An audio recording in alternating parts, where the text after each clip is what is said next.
Welcome, everyone, to the Week 8 series of Just Saying Football with Jack and Sean. I'm your host, Sean Gannon, alongside my partner, Jack McNicholas. We're here to bring you news, notes, weekly updates, and game analysis of your favorite teams from around the league. If you had not had the chance, go check us out at justsayingfootball.com and follow us on Instagram for article and video updates at justsayingwjs. Sunday football kicks off with 8 games at 1 o'clock. Let's head over to Buffalo, New York, where the Patriots are taking on the Buffalo Bills. Jack, run us through that game. Yeah, I mean, I love the AFC East right now. There's a lot of interesting storylines, but the Bills are on top, and I am loving it. We called that the Bills would win this division, but this Patriots team is coming off 3 straight losses for the first time in 2002. I would not be shocked if Bill Belichick really starts putting some looks on defense to stop Josh Allen and just attack this run game of the Bills that's been pretty weak so far. Absolutely. And, speaking to Josh Allen, their passing offense these last 3 games have been relatively off. It's not been great. It's not what we saw the first couple weeks. Since that loss to the Titans, he's 70 for 111, 692 yards, 4 touchdowns, 3 interceptions. And this is unusual because he had already had 2 4-touchdown games against the Rams and against the Dolphins prior to these losses. He seems to have taken a step back. Their passing offense seems to have been taking a step back, which could give an opportunity for Bill Belichick, like you said, to put up a defensive plan, to work around the defensive player of the year last year, Stephon Gilmore, to shut down Diggs, to make Allen a little bit more one-dimensional, having him to look through the other guys that aren't named Stephon Diggs, so the Cole Beasley, the John Brown, the Dawson Knox, those guys, and look a little bit more like that. This is going to be a great game. Bill Belichick does not lose to the Bills in his career. He just does not like to lose to them. But this is a really great opportunity, I think, for the Bills to take advantage of a 2-4 Patriots team. Yeah, I mean, you mentioned John Brown there. He's been out the last couple of weeks, and he should be playing this game. I'm expecting a big game from him. He's really Josh Allen's stretch the field guy.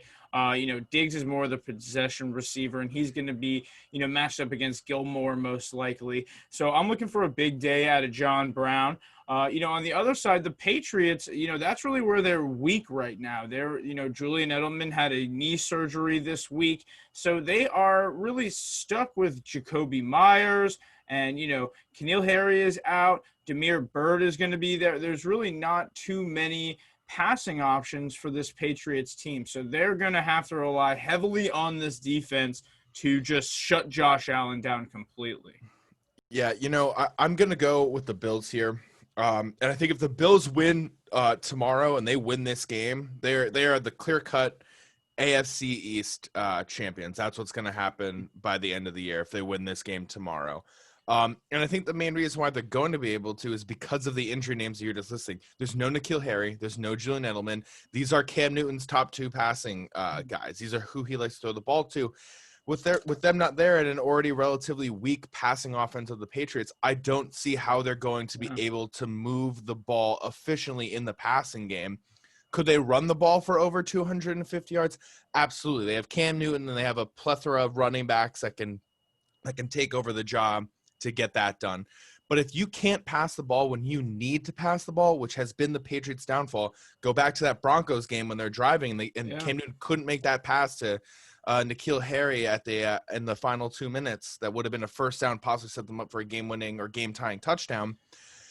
If they don't have these passing weapons, I don't see how that they can possibly win this game. I'm going to go with the Bills, and it's just because there's no passing offense for them right now this week. Yeah, I'm going to go with the Bills as well. As you mentioned, we're talking about this passing game, and, they could run the ball. They have, all these plethora of running backs, as you mentioned, but it is going to be an uphill battle against the Bills this week. I'm going to take the Bills as well. Now, we move up to the AFC North for one of the biggest matchups of the week. The Steelers at the Baltimore Ravens. The Steelers 6-0, the Ravens 5-1. Steelers only undefeated team right now. Are they able to what's the deal here, Sean? Are they going to be able to, take out this Ravens team in Baltimore? Dude, I think that the Steelers can absolutely win this game. I don't think that there's any question. Do they have the offensive weapons? Yes. Do they have the defensive weapons? Absolutely.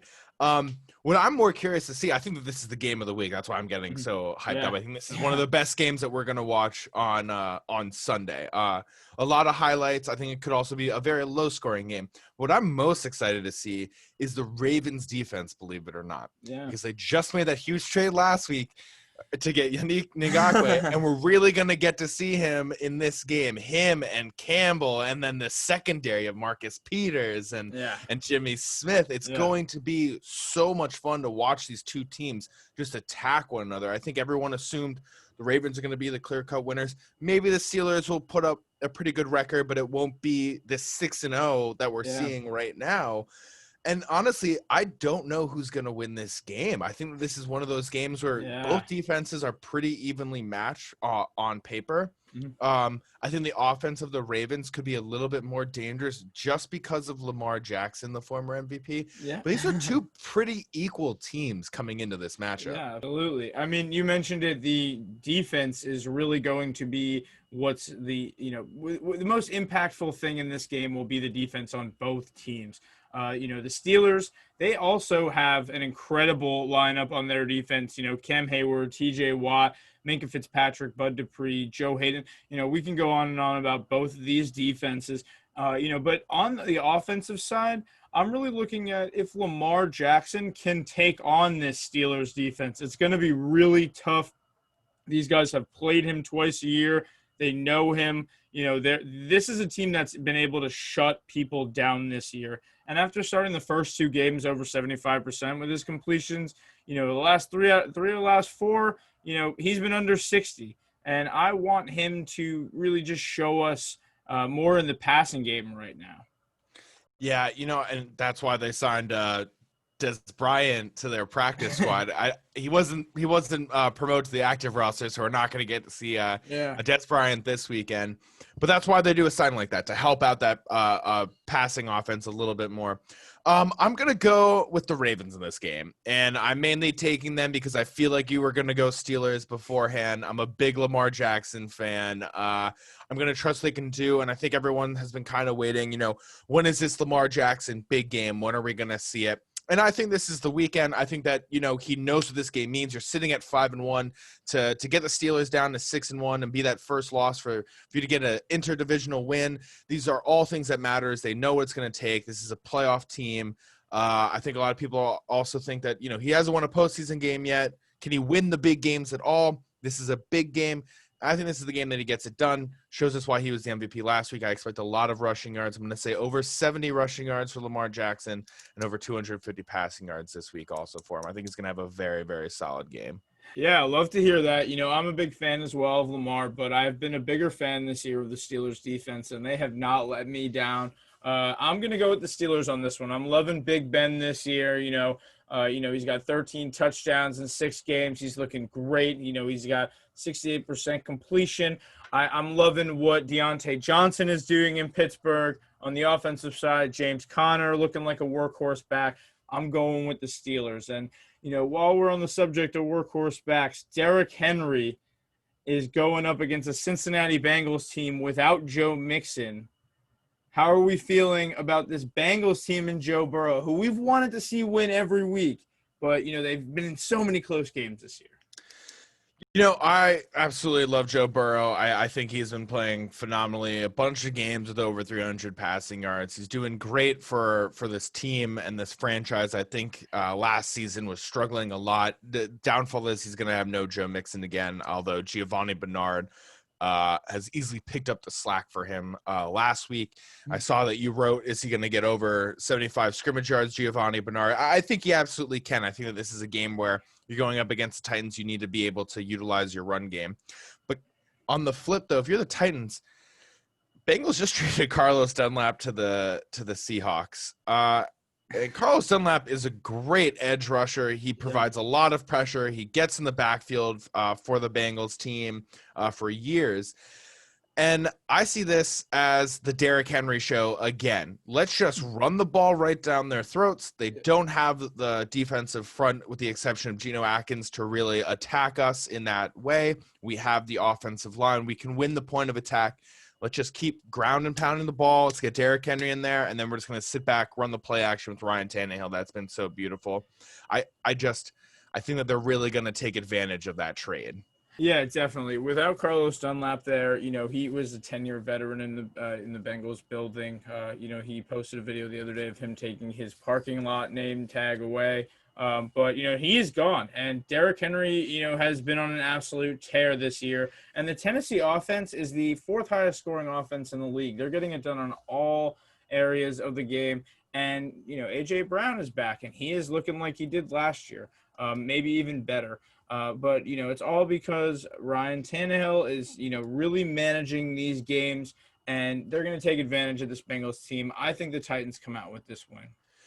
Yeah, I think you're absolutely right. I think that the Titans definitely get a win. I think what you're hoping for if you're the Bengals and you're Zach Taylor is let's just see another solid performance from our young franchise quarterback. As long as we continue to have games like that, I'll be fine with losing games as much as you can be fine with losing games, as long as Joe Burrow keeps showing me that he can throw 300 yards and 3 touchdowns. I'm fine with that. Yeah, definitely. I mean, and now we're moving on to the NFC North, your division, and your Vikings are going to Lambeau this week. The 1-5 Vikings, the 5-1 Packers. And what do the Vikings, Shawnzy, have to do to knock Aaron Rodgers off his game with no pass rush now that, Ngakoue has been traded and Hunter is still not on the field? Well, we need a secondary. We need a pass rush, both of which we don't have and won't be getting as of right now, the day before the game. I'll say it now, Packers are going to win. I just don't see how the Vikings can win this game. Cook back, wearing his jersey. Cook is back, which will be a huge boost for the offense. Hopefully make us look like we have some sort of rhythm on our offense compared to whatever that was against the Falcons team prior to our bye. But I'm looking at this game and all I'm thinking is, crap, we have to play Devontae Adams again. And Devontae Adams had a fantastic game last week against the Texans with 13 receptions, 196 yards, and 2 touchdowns. What's funny is that then I think, why is that stat line so familiar to me? Why is that so familiar? And it's because week 1, he had torched the Vikings in Minnesota for 14 receptions, 156 yards, and 2 touchdowns. And now they have to go play him at Lambeau. I just see this being the Devontae Adams, Aaron Rodgers show. I think that they're going to have just a lot of fun taking advantage of the secondary. I could easily see another 14 reception, 150-plus kind of day for Devontae Adams. So if you have him on your fantasy lineup, you're starting him, and you're thinking you're going to get an easy W for sure. But I just think right now, if you're the Vikings, nice. There's no Aaron Jones, so maybe we can make them more one-dimensional, which is making the Packers one-dimensional oftentimes doesn't work for us anyway because it's Aaron Rodgers. So it's going to be Packers. This is not going to be the most exciting game to be a Viking fan in. Yeah, no, definitely. I mean, they're going to have to create some different looks on the defense for the Packers if they're going to throw Aaron Rodgers off at all. Last time that you guys faced the Packers was week 1, as you mentioned. Devontae Adams had a game, but Dalvin Cook, he had a game last time where, he was able to get 2 touchdowns as well on the ground. And I think that this week, if they're able to control the clock and keep the ball out of Aaron Rodgers' hand, which is a tall order, but, Dalvin right now is second in rushing yards per game with 97.8. And I'm looking, he's only behind Derrick Henry. I'm looking for the Vikings to run it. But I have Aaron Rodgers, and the Packers taking this game. They are at home, and, they're undeniably, they just look very consistent and balanced right now. Yeah, also just a little fun fact. Since the Kirk Cousins era began in Minnesota, the Vikings have never beat the Packers. We had beaten them prior, but just a little fun fact. Since the Kirk Cousins era, haven't beaten the Packers. Yeah. So you taking your Vikings on this one? Oh God, no, Packers.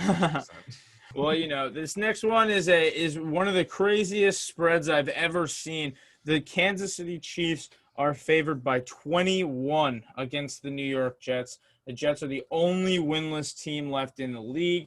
Lev Bell, 2 weeks after being cut by the team, is playing them And, he is sitting there, after last week, he got 6 touches for 39 yards, had 2 rushes that were 16 apiece. He's looking solid. But, really, I think this offense still is going to run through Mahomes, and he's just going to have a day. He's having, 65% on the year right now, 16-1.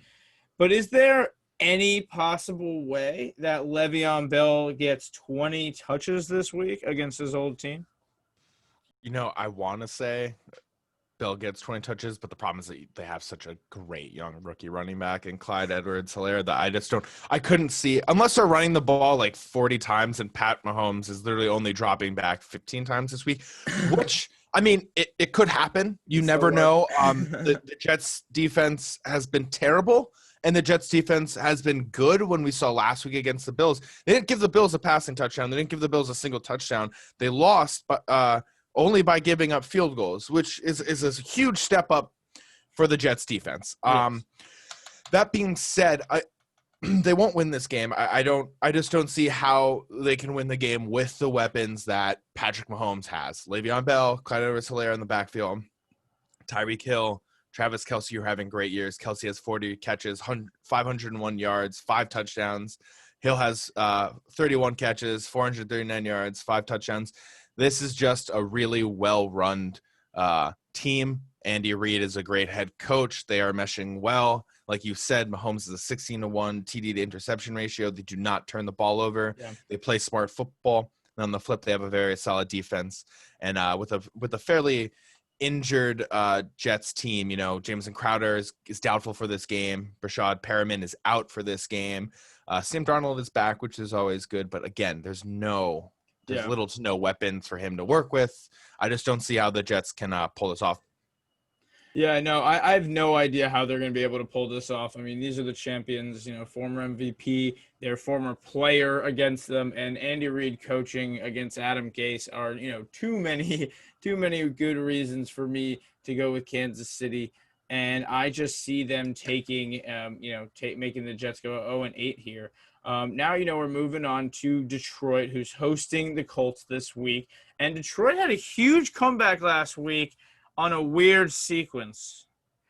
Yeah, that was weird. I mean, Todd Gurley, you weren't supposed to score. He awkwardly fell into the end zone. You saw the picture of him just laying on the goal line. And then all of a sudden, Matthew Stafford does a great job and brings them all the way back.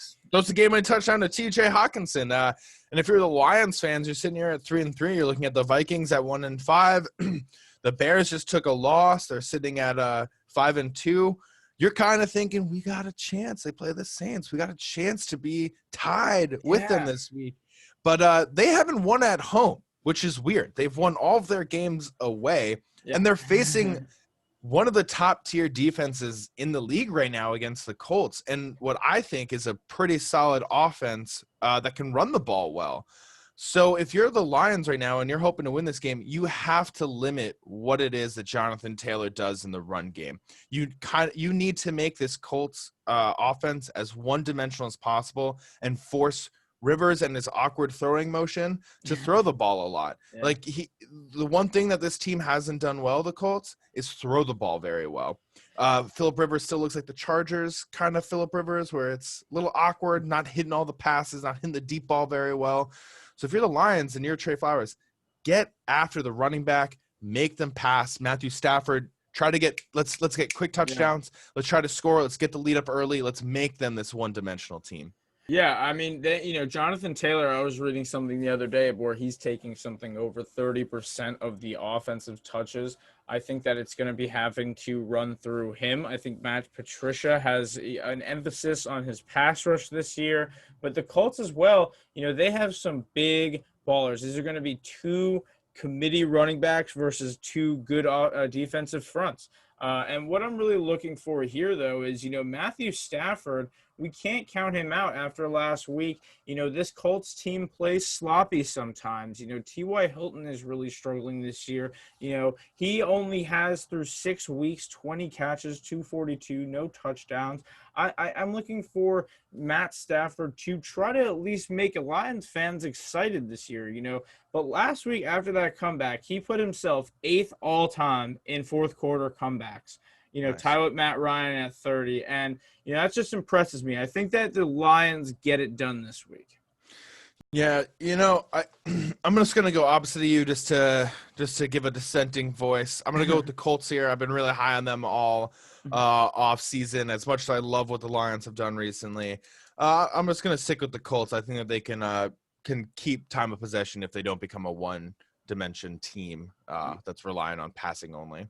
Yeah, definitely. And, now we're moving down after, we're looking over at the Raiders going into Cleveland.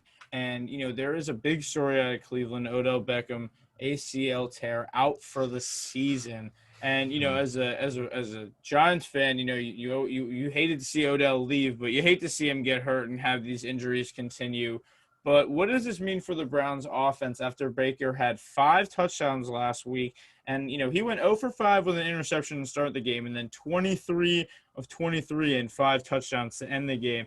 Is this going to be a big week for this team, even with Odell out?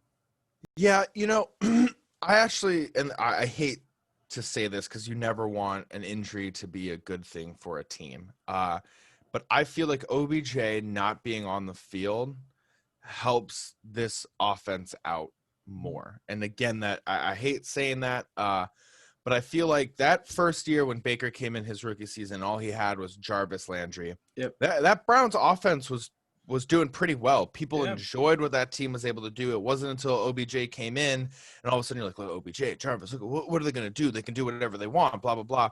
That we saw all of these problems, and those problems continued into this season as we saw. Mm-hmm. And so I think that not having OBJ right now is actually going to allow this team to be a little bit more stable on offense, to be a little bit more I don't know what the word is I'm looking for. Consistent, maybe. I can see them now being more consistent almost, because you're not thinking I have these top 2 wide receivers. I have these 2 Ferraris. I need to send them loose all the time. I need to send them loose.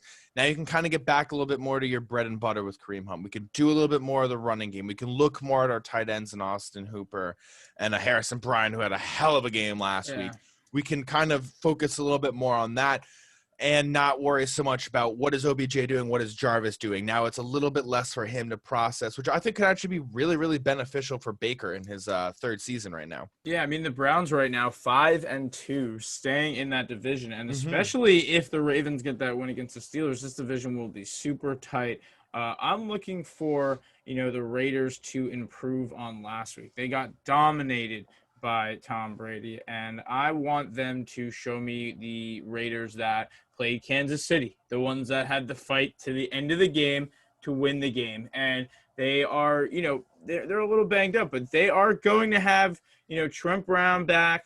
They're going to have, he's going to have to keep Myles Garrett at bay, who's leading, we talk about him every week, but he's leading the league in sacks right now with 9.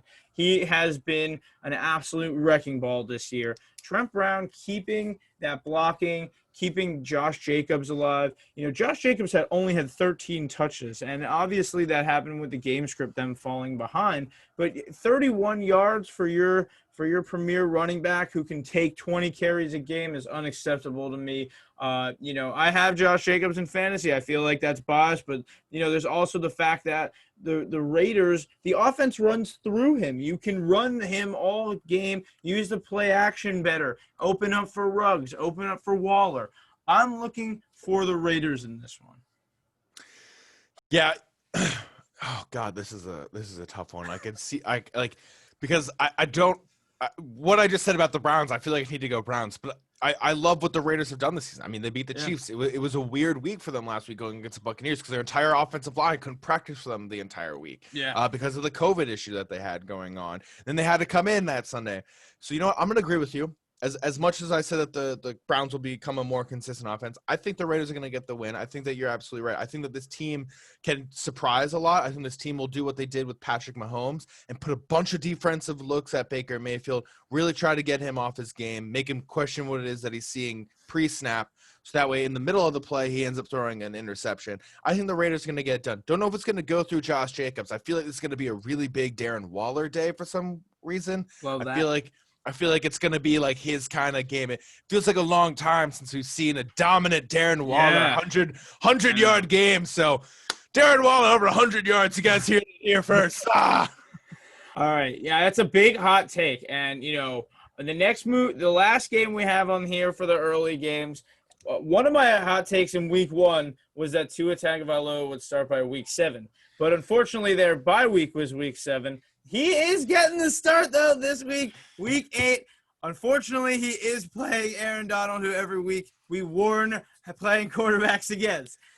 Thank God he's a lefty. Maybe he'll throw something at Aaron he doesn't know. But how are we feeling about the rookie in his debut, Shanzi? Well, the Tua time has officially begun in Miami. I think if you're the Dolphins fan base, you've been waiting for this all season.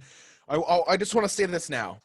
I am upset that Fitzpatrick is sitting. I wanted the Dolphins to sit Tua all year. He's coming back from a big broken hip injury in college. I wanted them to sit him all year so that he could get healthy, but more importantly, so he could learn the playbook. Supposedly, this was their plan. After the bye week, we're going to start Tua no matter what. Doesn't matter the record. But again, Fitzpatrick had back-to-back 3-touchdown games and back-to-back wins. How can you do my man like that? But it's fine. I'm happy that Tua is in. It will be an exciting first start for him. I don't love the team. You're right. Aaron Donald is a menace. Jalen Ramsey will shut down your wide receiver 1, Devontae Parker. This is going to be a really, really tough game. And I think that if don't know if he will, if Tua gets the win somehow and the Dolphins are able to go to 4-3 and they beat the Rams, this is going to be kind of an exciting team, a team that people I think are going to get behind. What I'm more curious about is are we gonna see this Rams passing duo really take off? The Robert Woods, the Cooper Kupp, it seems like only one of them has a good game while the other one has like a meh game, or they both have meh games with how this Rams offense is. So I'm curious, do you think that Jared Goff is able to really get his passing rhythm together this week and start to throw? Are we going to see over 100 yards, over 75 yards for both these receivers? Well, last week we got to see how this offense is moving, and it's obviously this running back by committee. And I think that it throws Jared Goff off a little bit that he doesn't have Todd Gurley there to dump passes off to, consistently have him power run the ball. But they've had Robert Woods flying all around the field. And, you mentioned him and Cooper Kupp this week. They're going to be up against Xavier Howard and Byron Jones, 2 of the highest paid cornerbacks in the league for a reason. These are great man cover corners. But I'm looking for them to blow up this week. I want to see the Robert Woods show where he gets that 70-yard touchdown. I want to see them really also make it hard for Miami's defense with looks, throw them, there's a lot of young guys on this Miami defense that they can take advantage of. And one matchup I am looking for, though, on the Miami offense is Devontae Parker taking on Jalen Ramsey. I think that Jalen Ramsey is a tough guy for Tua to want to have to go against as a top corner. There are really tough matchups for him, but he has gone in competition before under pressure. That's when he plays his best. But the Rams, they are the second best defense in points right now. It could be really tough for just everybody on the Miami side of the ball on either side because, the Rams offense looks creative and the Rams defense just looks straight up scary. Yeah, I mean, Aaron Donald coming at you is terrifying. I don't know how quarterbacks can possibly sit in the pocket and want to try to throw the ball right in front of him. I'm going to go with the Rams here. I'm going to trust what the organization has done so far these last couple of weeks. They look pretty solid. I think they finally got their offensive rhythm somewhat back on track, and they want to carry it up against the Dolphins team. When you're also going up against a rookie quarterback and you have a guy like Aaron Donald and Michael Brockers on your team, you have a bunch of opportunities to get after him and make him feel uncomfortable. I think Tua will have a pretty solid first game. He's had a bunch of time to prep for this. He's had 2 weeks now. He had the bye week working for him. He's got to watch a lot of film on this team. So I expect him to have some rookie mistakes, a few learning bumps and learning curve that we're going to need to get through. But I think he'll have a good first game. If anything, they still have Ryan Fitzpatrick to drop back on if they need to. But I'm going to go with the Rams and trust what they can do defensively. Sorry. Yeah, no, I'm going to go with the Rams as well. I think that it's just a matchup here where, they're not expecting too much from Miami right now. They just, they're in the division, and if they do come with this game, that's great. But, it's about the adjustment period coming out the bye week. So, I'm looking for the Rams in this one. I will say this, though. I'm going to bold prediction. I think Tua's gonna get 2 passing touchdowns, which I know is like 2 passing touchdowns. What are you talking about? But this is a rookie quarterback with going up against a tough first team. I think it's gonna be hard for them to score, but I will say 2 passing touchdowns for Tua in his debut game. Yeah, you heard it here first. Sean's saying 2 passing touchdowns for Tua in the debut. And here we are. All right. And that's all the time we have. Thank you all for listening. Thank you, everyone, for listening. Enjoy the Sunday night game or Sunday afternoon games. Yeah, like and subscribe. YouTube, JustSayingFootball.com, Just Saying on YouTube, Just Saying No GWJS on Instagram for all your article updates. Thank you, guys. Enjoy the game.